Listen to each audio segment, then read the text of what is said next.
قطب الدین ایبک ایک دفعہ شکار کھیلتے ہوئے ایک کھیت سے گزرا۔ وہاں ایک کسان ہل چلاتا ہوا نظر آیا تو اس نے پوچھا، تم دن میں کتنا کما لیتے ہو؟ کسان نے کہا، حضور 4 روپے کما لیتا ہوں۔ قطب الدین ایبک نے پوچھا، تم ان 4 روپوں کو کس طرح خرچ کرتے ہو؟ کسان نے کہا، پہلا روپیہ میں خرچ کرتا ہوں، دوسرا روپیہ ادھار دیتا ہوں، تیسرا روپیہ قرض اتارنے میں صرف کرتا ہوں، اور چوتھا روپیہ کنویں میں پھینک دیتا ہوں۔ قطب الدین ایبک نے حیران ہو کر کہا، میں تمہاری باتوں کا مطلب نہیں سمجھا۔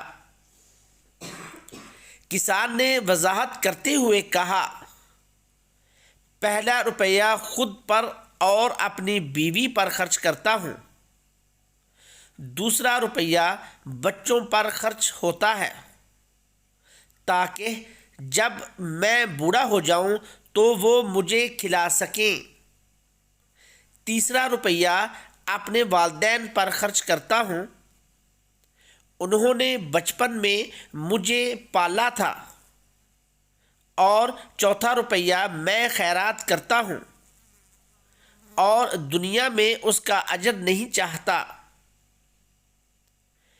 علامہ شبلی نعمانی اپنے بحری سفر کا ایک سبق آموز واقعہ لکھتے ہیں کہ دوران سفر جہاز کا انجن بیکار ہو گیا اور جہاز نہایت آہستہ آہستہ ہوا کے سہارے چل رہا تھا۔ میں سخت گھبرایا ہوا تھا۔ اس اضطراب میں اور کیا ہو سکتا تھا؟ دوڑا ہوا مسٹر آرنلڈ کے پاس گیا۔ وہ اس وقت نہایت اطمینان سے ایک کتاب کے مطالعے میں مصروف تھے۔ میں نے کہا، آپ کو کچھ خبر بھی ہے؟ وہ بولے، جی ہاں، جہاز کا انجن خراب ہو گیا ہے۔ میں نے کہا، آپ کو کچھ پریشانی نہیں؟ بھلا یہ کتاب دیکھنے کا موقع ہے۔ وہ بولے کہ اگر جہاز کو ڈوبنا ہی ہے تو یہ تھوڑا سا وقت قابل قدر و قیمت ہے جسے رائگاں کرنا بے عقلی ہے۔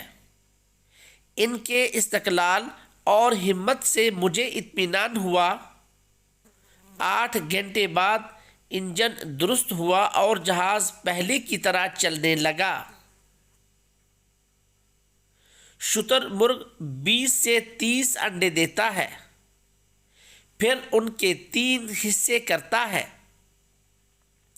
ایک حصہ زمین میں دفن کرتا ہے، دوسرا حصہ دھوپ میں رکھتا ہے، اور تیسرا حصے کو سیتا ہے۔ جب بچے نکل آتے ہیں تو دھوپ والے انڈوں کو توڑ کر بچوں کو پلاتا ہے۔ جب وہ ختم ہو جاتے ہیں تو دفن کیے ہوئے انڈوں کو نکال کر ان میں سوراخ کر دیتا ہے۔ اس میں سے نکلنے والے مواد کو کھانے کے لیے چیونٹیاں اور دوسرے کیڑے مکوڑے جمع ہو جاتے ہیں، جنہیں پکڑ پکڑ کر وہ اپنے بچوں کے آگے ڈالتا ہے۔